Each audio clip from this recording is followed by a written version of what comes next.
A really appropriate place to start, I think, is in all of the corporate and other promises to support Black businesses and other underrepresented businesses that have come over the past couple of years. Taking that into account, guys, each of you, let me know what's your current what's your current view, pardon me, of the state of VC funding for these underrepresented founders? Let's start with you, Miriam. So we've seen many billions of dollars being committed to these areas. I think one difference is that some of that is being committed for philanthropic purposes and some for venture capital. So it's unclear what percentage went for which purpose and how much funding has actually reached African American and BIPOC founders. So that would be one of the things that I kind of challenge, which is let's hear the other side of the story apart from the commitments. Mm-hmm. What about you, Bahiyah? Yeah, I mean, it would just add to that, when George Floyd kind of sparked this global reaction to, and really a reckoning around how we invest and who's brought to the table. A lot of the corporations, as we know, kind of came to and said, we just want to do something, right? We want to commit $1 billion, we want to commit $500 million. But there was no real strategy behind that. And so where the commitment was great, what we, I think, saw, or at least what I saw, was a lot of questioning about now what? How do we actually deploy capital? What kind of capital is going to what type of markets or what type of regions, right? And so there was a bit of a scramble, and I definitely was on the side of, calls that said, what should we do now? And I said, you have $1 billion, we should probably work together to kind of figure out where we can have a multi-phased approach to deploy capital in a very responsible and holistic way. And so the theme of VC Include is making sure there's an education component on the asset management side as well as the asset allocator side. And there's also investment, right? So you can't just have mentorship and education without investment hand in hand. And so I think we're in the first phase of some of the deployment of that capital, and it's going to be very exciting to see that next phase of capital being deployed out of that larger pool that's been committed. Absolutely. And KJ, from your perspective, tell us what you're seeing. Yeah, totally. I mean, I would certainly echo a lot of the sentiments that have been shared up to date.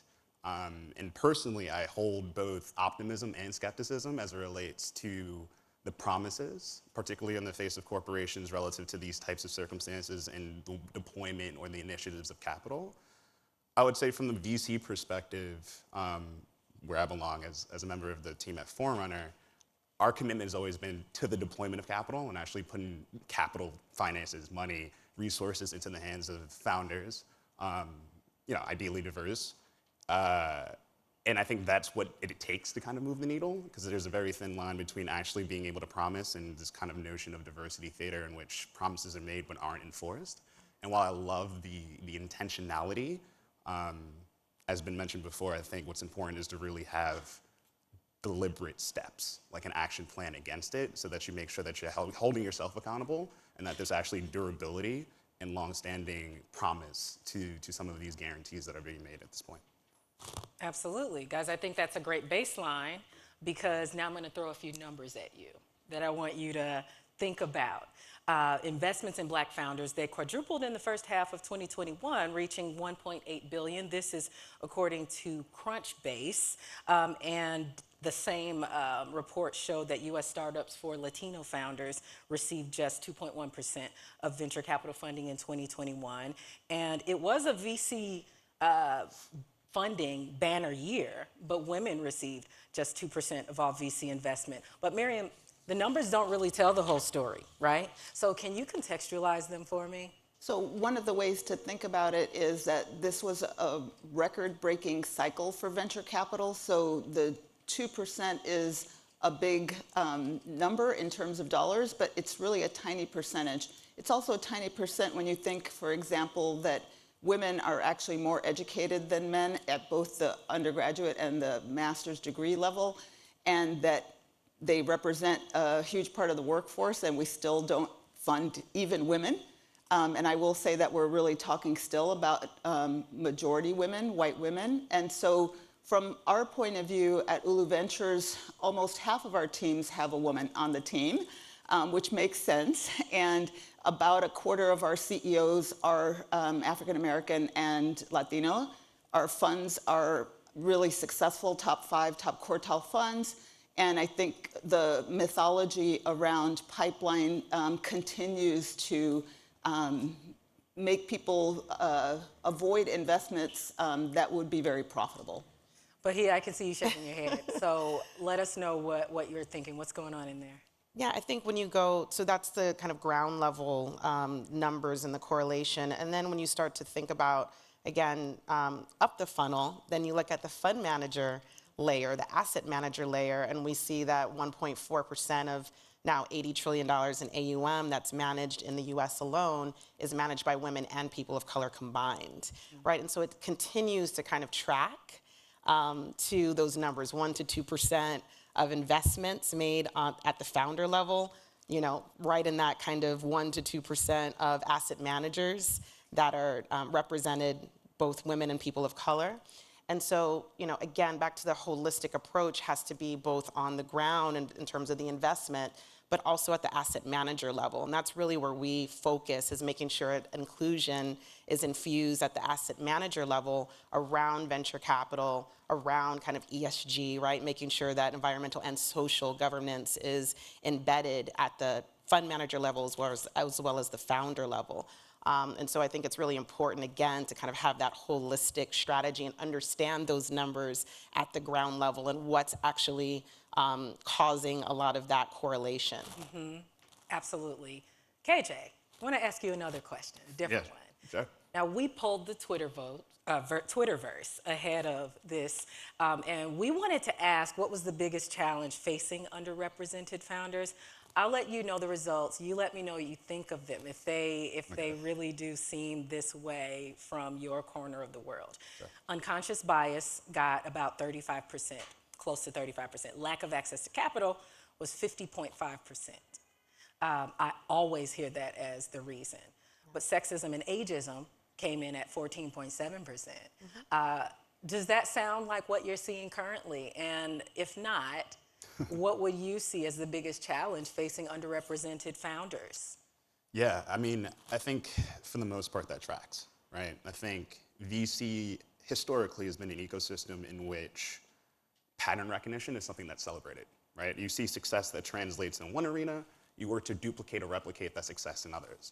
And so if you have an historical bench of founders that look a certain way, coming from a very specific type of background, generate some type of outcome for, you know, other firms, you're going to be like, oh, that's something that we should track against, that's something that we should follow, that is something that we should ultimately mirror. What that does is install this level of bias that doesn't favor underserved or underrepresented communities in pretty obvious and tangible ways, like the numbers have been kind of cited at this point. And so the fact that unconscious bias or bias at all is something that feels pretty significant in that benchmark study is not really a terrible surprise to me. The fact that access to capital is also an issue is also not a surprise, just because the hurdles associated with being able to be in the room, being able to access the folks that are deploying capital in pretty meaningful ways has been historically a challenged concept for various communities. There's progress being made, slowly, but hopefully surely, in a way to kind of course correct against that. But it's important to recognize that as an issue, as a little bit of a speed bump that deserves very specific attention. Even getting more granular, you talked about being in the room. You know, what I hear all the time when I speak with founders is just how important the relationships are, right? And how making the relationships with the right funders, with the right fund managers is important. Bahiyah, Lots to say what can about you that. add about that?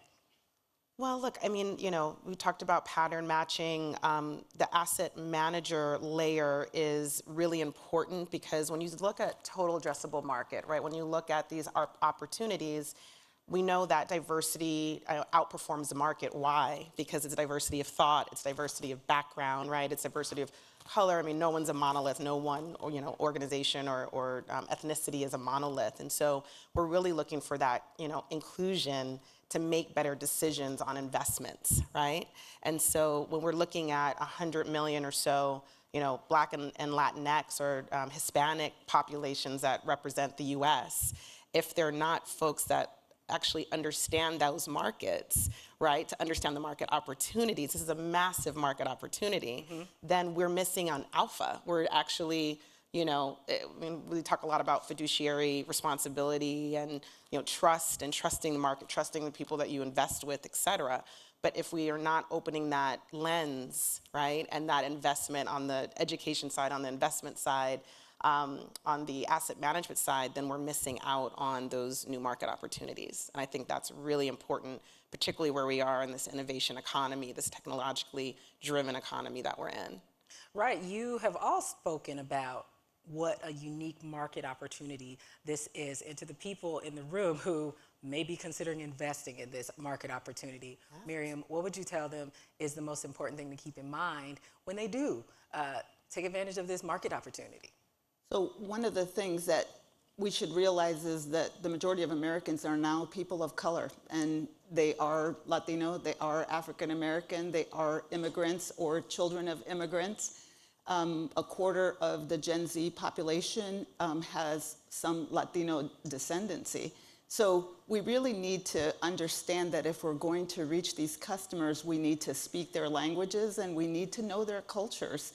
And I think that when I was at Google, for example, one of the ways in which we were successful was the fact that when you were hired, you were asked, what languages do you speak, read, and write? Because guess what? We want to be localized in the language of every site that we have, and we want to reach the consumers in a way that feels comfortable to them, even to the level where, as an attorney, I was helping them localize Google.pr for Puerto Rico, where my family is from, because Spanish is not the same everywhere that speaks the language.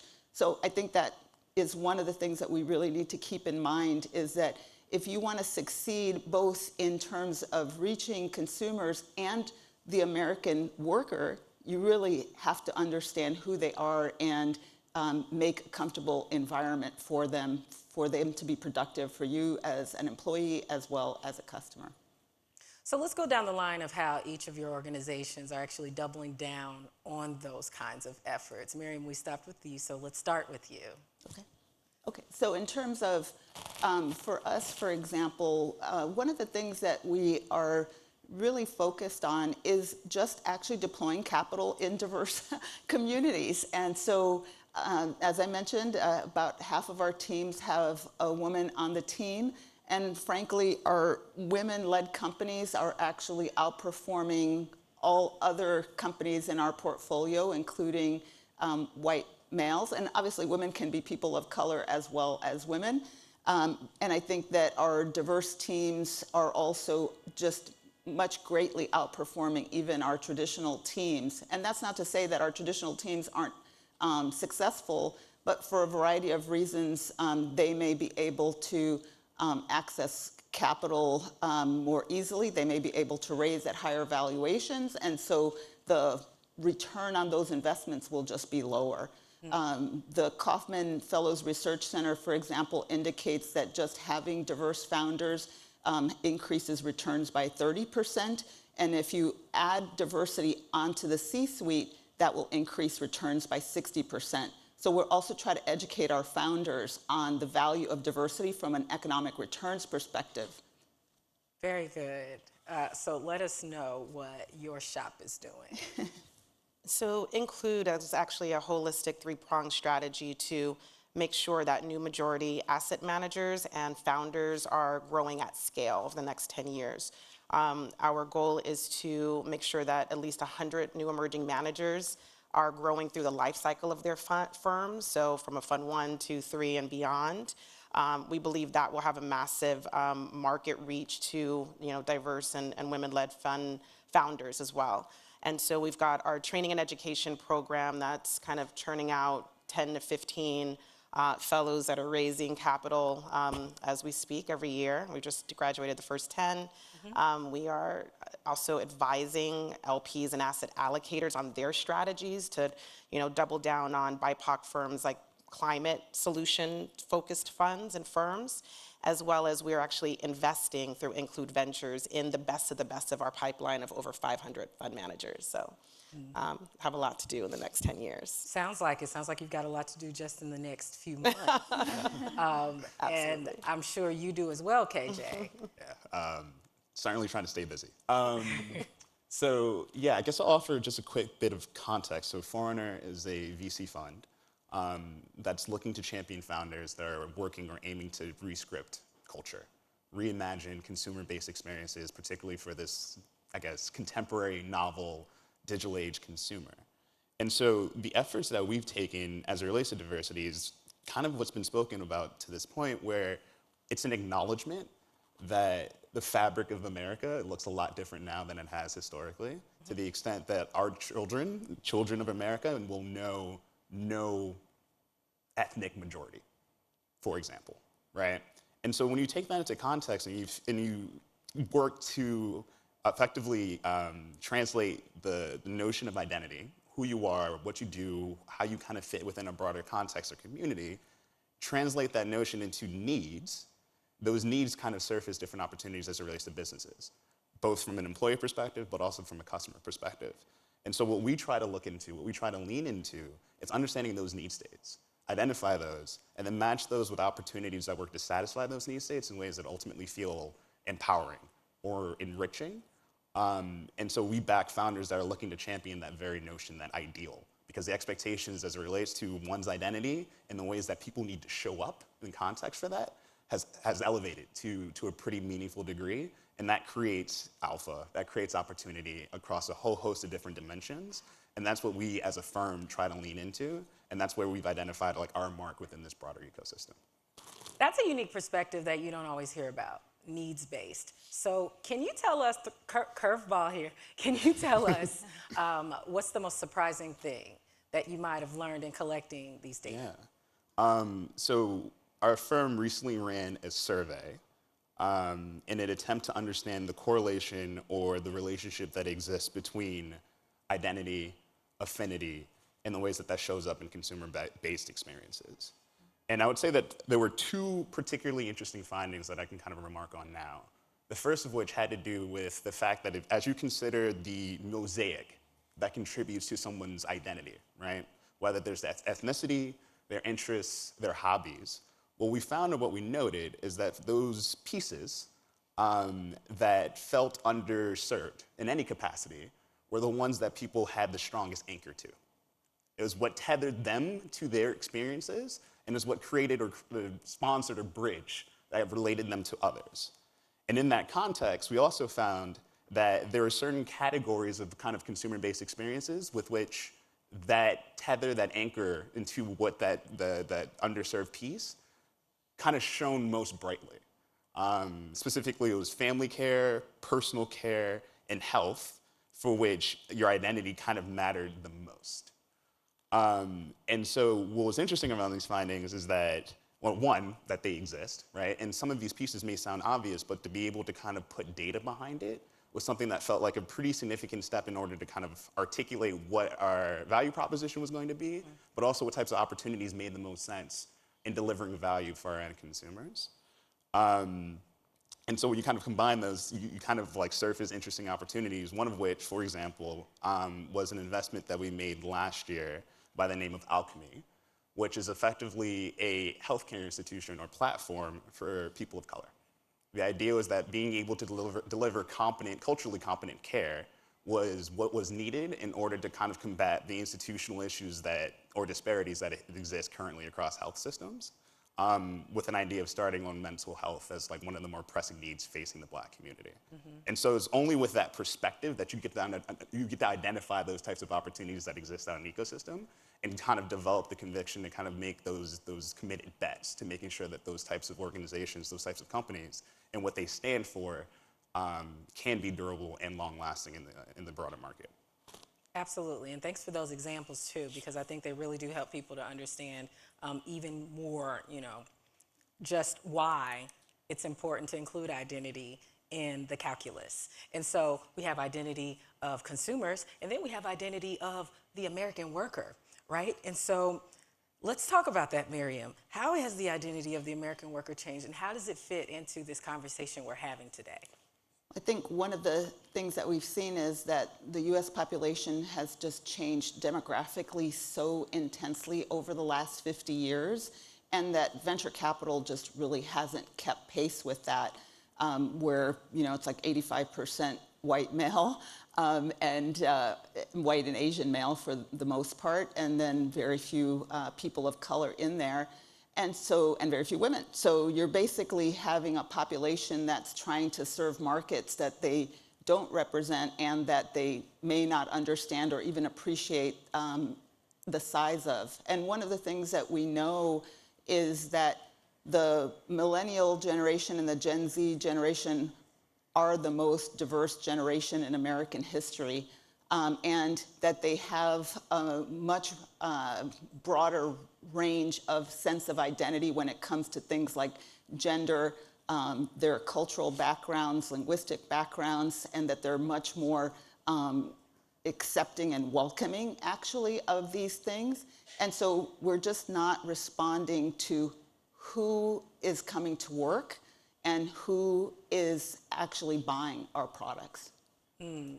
Something else to think about. Now, you've heard how each individual organization is helping, but let's talk more solutions. And so, Bahiyah, I'm wondering what type of innovation is happening in the venture capital pipeline when it comes to ensuring VC funds go to diverse founders? Well, again, our niche is women-led and new majority-led managers. What we're seeing externally is that there is, and we were talking about this at the beginning, a growing understanding of the need to invest at the manager level, and understanding that that's going to trickle down to diverse founders, whether specifically Black, Latinx. There's a lot of conversations that get into, well, are you a Black manager just investing in Black founders? I mean, from my perspective, the 30,000-foot perspective, it doesn't really matter, because we know that on par, they're going to, no matter what the diversity of the firm, they're going to just invest in more diverse founders. But I would say that allocators are starting to, and large corporations are starting to invest more in the managers. And so that's, to me, the most important thing, and the way that you actually, again, you scale kind of investment at the founder level. But so that's the end of, yeah. I'm so sorry about that. That's okay. Thank you for explaining. One thing that I wanted to ask you about is the types of businesses. Do you see funds flowing more to earlier stage, smaller businesses, and why?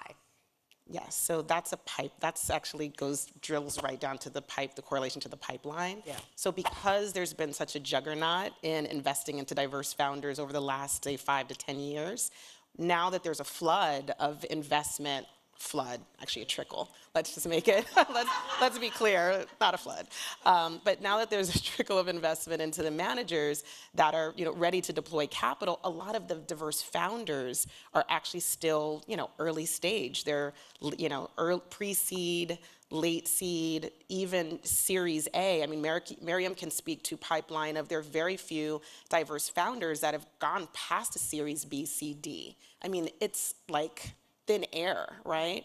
And so the reason why there's a little bit of a juggernaut in those investments is that most more traditional and more white shoe investment firms want to invest in later stage, want to invest in private equity, want to invest in more robust businesses. But again, that pipeline has kind of been marginalized a bit. And so this is the first wave, right, of investment into the managers that are investing in the early stage, and we'll see in the next 10 years, which is why that scale is so important, those later stage companies start to mature and starting to exit. And may I add something? Sure, go ahead.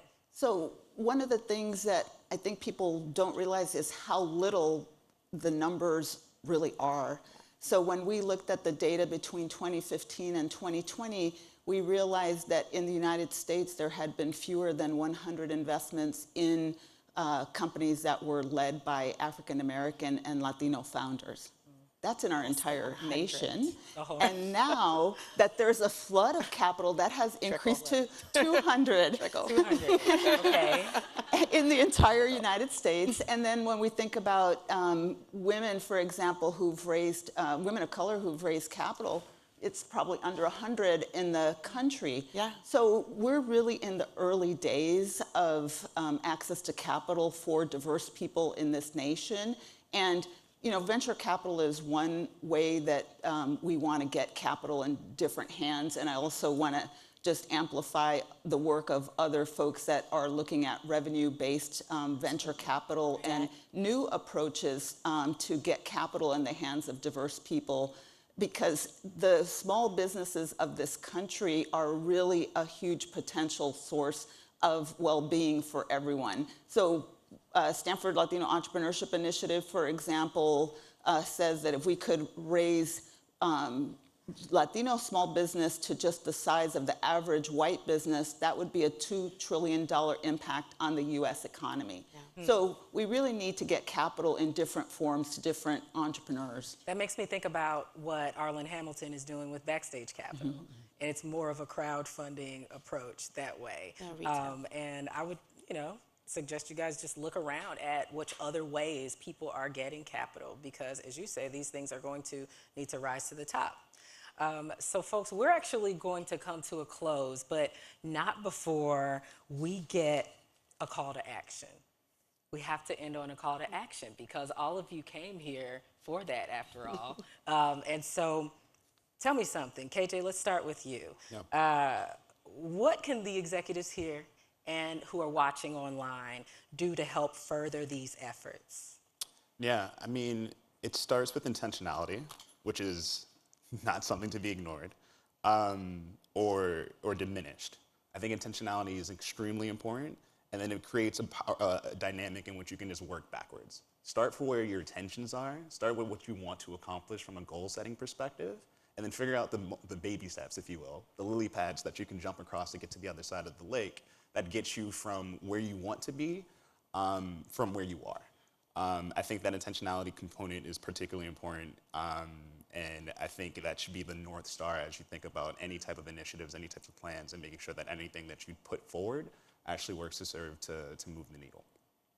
All right, on to you, Bahiyah. Sure. Well, include our franchise, our training nonprofit, our investment firm. Our advisory firm is here to work with whomever is ready to continue to invest in the next generation of alpha generators, like Miriam and KJ's firm. There are hundreds of them, and they are all, doing incredible work and sourcing and selecting founders in particular regions, both in the U.S. and abroad. And so we're here to help, and we're here to accelerate and amplify the process. So we're excited to partner with those. I talk about a coalition of the willing. That's what we're building here at Include. All right, and Miriam, you have the last word for today. So one is, if you're investing in, you have an endowment and you're investing those endowments, make sure that you actually are investing in women and people of color in your pipelines, and change your policies if you aren't able to. For example, some will say we don't invest in firms that have under $300 million in assets under management, and they may as well just say we don't invest in Black people, Latinos, or women. So, I've seen many foundations, for example, change their policies to change that. The other thing is, in your own organizations, invest in your people. We see women are not promoted at the same rate as men, regardless of their experience. We also need to pay them equally. And then in addition, I think we need to have more family-friendly workforce so that we can actually keep women and people of color in corporate America and get some of the training that they need to be able to successfully run their own businesses. All right, I think that is a brilliant place to leave it. So KJ, Bahiyah, Miriam, thank you so much for joining us. Thank you for having me.